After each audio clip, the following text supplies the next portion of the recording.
Evidence of growing problems damaging the trustworthiness of science has motivated our application.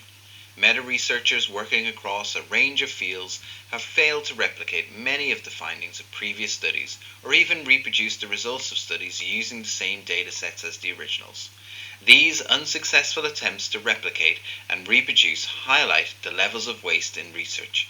Indeed, some have claimed that as much as 85% of health research is wasted through non-publication and avoidable design flaws. Furthermore, surveys of researchers have revealed an alarming prevalence of questionable research practices, including data falsification, fabrication, and plagiarism. These problems have prompted many to claim we are currently experiencing a reproducibility crisis, or what others call a credibility crisis. Potential causes of the current crisis can be found at each stage of the scientific method. Researchers may engage in so-called double dipping, using their data to both generate and test hypotheses. They may also change their hypothesis after knowledge of results, a practice known as harking, or hypothesizing after results are known. Because positive results are easier to publish, researchers may engage in p-hacking, that is, collecting data until a statistically significant p-value is achieved, or selective reporting, choosing the outcome to report based on statistical significance.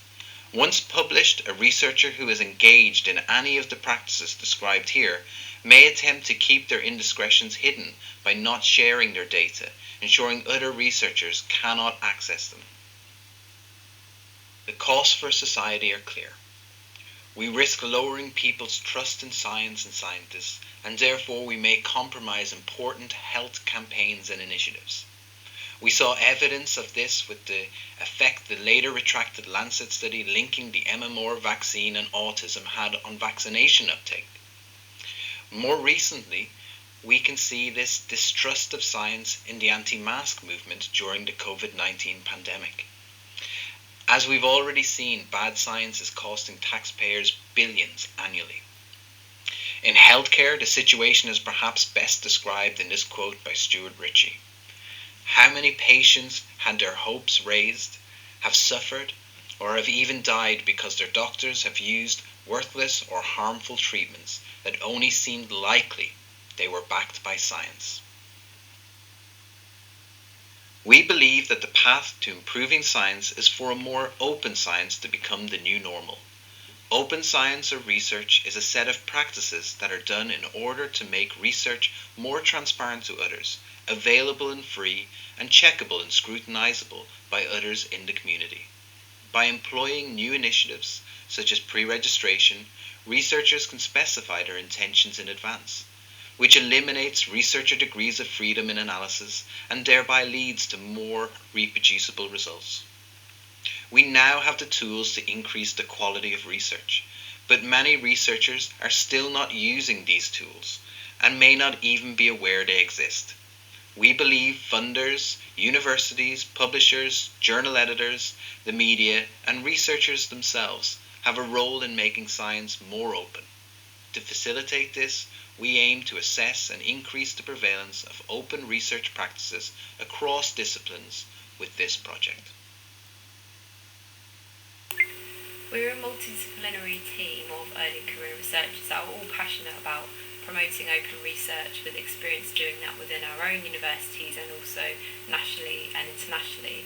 So just to give an outline of each of our team members. So firstly we have our PI, which is Dr. Kait Clark, who's a cognitive neuroscientist at the University of West of England.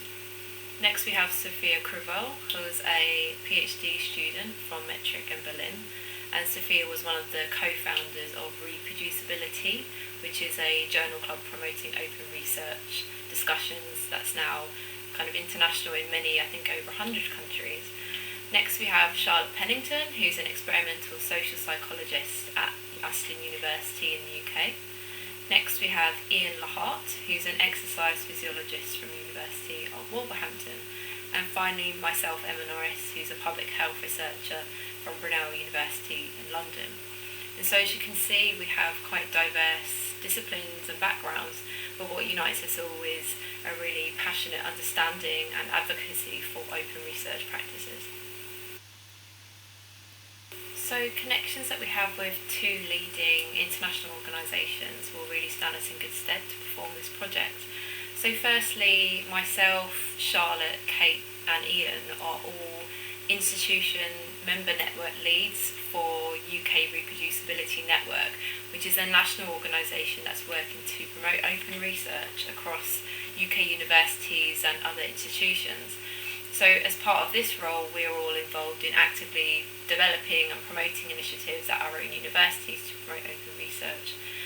We're also part of this as a national network, so there are regular events to bring us together to have discussions about what's worked for our own institutions and how we can promote open research more broadly.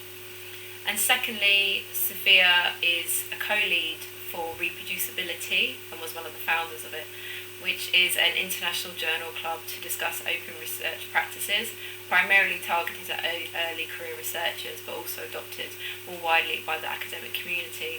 And others of us on the team have also been involved in establishing reproducibility networks at our own institutions. So we already have quite a good grounding nationally and internationally in terms of promoting open research practices. We aim to develop new partnerships and collaborative relationships with institutes for advanced study. During our visits, we will discuss the adoption of open research initiatives and explore challenges around its implementation, which might differ by institution and between different disciplines. We will then explore different strategies to overcome these potential barriers. By doing this, we will also identify areas for education and training in open research. For example, we may identify gaps in the knowledge and adoption of pre-registration or open data, so we'd utilise our discussions to create training packages and an educational toolbox around this. This will also allow us to understand key areas that open researchers might want to focus on to create an inclusive arena to enhance the reproducibility of research. We aim to assess change in the uptake of open research over time. This is a 3-year call, so we propose to undertake a longitudinal study that focuses exactly on this. And finally, we will also discuss our role as scientists and researchers in disseminating open research to the general public. For example, how do we make our research more accessible, and how do we educate the general public about open research initiatives so that they can evaluate and critique research in an accurate manner and make informed decisions. One of the main goals of our visits is to promote discussion around and enhance our understanding of the different academic structures and frameworks that will impact our research. This will also provide an opportunity to understand how this may impact adoption of open research. Do our different academic structures between countries promote or create barriers in this process? The status of open research and associated resources are likely to differ between disciplines, fields and institutions. For example, some structures may focus on high-impact research or quantity over quality. We will discuss these challenges with the advanced institutes to identify challenges and obstacles and implement strategies to overcome these. We will also discuss the societal challenges of open research. Our research should have societal benefits and impact, and we have a responsibility to ensure that the science we produce is rigorous and robust. The aim of open research is to ensure that research is fair, that is, findable, accessible, interpretable and reusable. However, more needs to be done to examine public perceptions of science, particularly with the open research movement and engagement with science. An example of this relates to the current COVID pandemic, which has led to non-peer-reviewed preprint articles and the fast dissemination of science within the media. Do the general public know how to evaluate preprints, and are there any unintended consequences of open research? For example, public misunderstanding that could shake trust. Our project therefore aims to assess knowledge and adoption of open research. Here we will examine differences between disciplines, institutions and countries. How much is known about open research and what are the areas in need of improvement? We also aim to develop educational toolkits around open research. This will promote the uptake of open research and identify further challenges and obstacles to its implementation. Finally, we aim to assess a trajectory of change in the uptake of open research. That is, are open science and open research initiatives improving over time? How will we do this? Over the 3-year CAT period, we propose to conduct a longitudinal survey investigating knowledge and adoption of open research initiatives, for example, study pre-registration, preprints and open data. This is with a view to develop workshops for researchers to promote wider uptake of these practices. Alongside this, we aim to conduct a second 3-year study to investigate differences in open research practices between and within academic disciplines, for example, psychology, physiology, neuroscience, public health and the natural sciences. Specifically, we will conduct a scoping exercise of high-impact, prestigious journals in different fields. We will assess the adoption of study pre-registration, open materials, data and code. Whilst this builds upon recent studies and calls for improvement, there are no longitudinal studies that focus on a trajectory of change. That is, are we seeing improvement in the adoption of open research over the years? We're looking forward to short visits at a variety of institutes for advanced study over the course of the next several years. At each institute, we plan to discuss the open research movement and present our ongoing work. We're hoping to gain an understanding of the opportunities and challenges for open research related to differences in academic structures and incentives in each country, and raise awareness and adoption of open research across disciplines globally. We also want to think about the strategies to overcome challenges and barriers to the implementation of open research, and build a support network to enable change. We're very open to visiting any of the participating institutes, but we have highlighted a couple of examples that have particular synergy with our goals. Our team member, Sophia Crüwell, is based in Berlin, and Berlin is also the home of the newly formed German Reproducibility Network. The Wissenschaftskolleg zu Berlin prides itself on its interaction with the wider German scholarly communities, and we're hoping to engage with the researchers and other professionals at the Institute to discuss open research and draw attention to the new German Reproducibility Network. The origins of the open science movement lie within the social and behavioral sciences, and we're looking to continue to expand open research awareness from the social sciences to beyond. At the Netherlands Institute for Advanced Study, we'll be looking to develop connections as a multidisciplinary team in line with the Institute's goals to bridge the gap between social and natural sciences. Continuing from the Netherlands Institute, the Paris Institute for Advanced Study is a hub of transdisciplinary exchange with a specific brain, culture, and society program to build interdisciplinary bridges, which is especially appealing to me as a neuroscientist.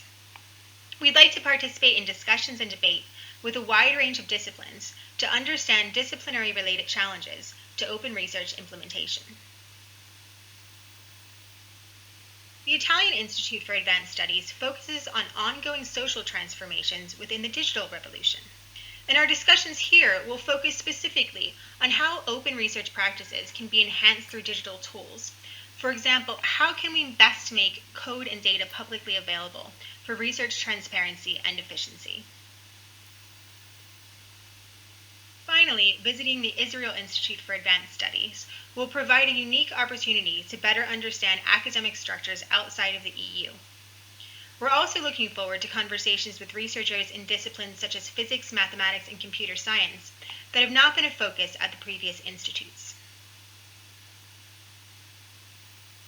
In summary, our aim is to create more robust and transparent research that the general public can trust, and make connections to facilitate this as a multidisciplinary team.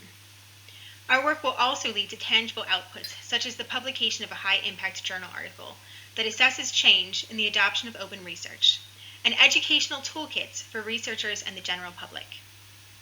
We have the potential to effect real societal change in improving public engagement with and understanding of research. Thank you for considering our application. We look forward to hearing from you.